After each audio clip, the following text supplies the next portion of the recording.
Бокс. Отново съм тук. Това е 6-ти епизод от Minecraft Redstone Tutorials. И днес ще ви покажа как да си направите това скрита писта врата.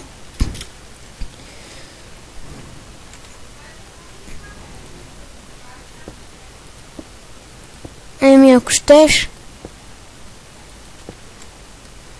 Да, правите си така. Някаква стена ще ви трябва. Не така. По два блока. И репитъри на 4 тика. Свързвате с редстоун.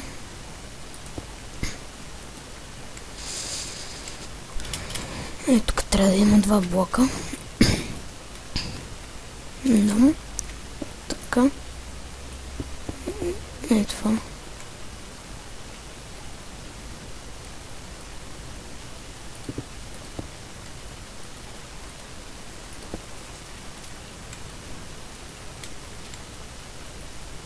Така. И тук. Искате да ви е сигнал. Слагате си едно копченце. Обаче.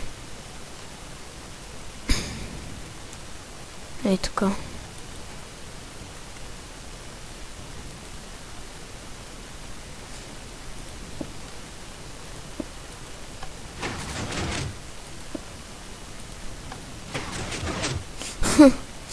Да, така се получава. И това е вратата.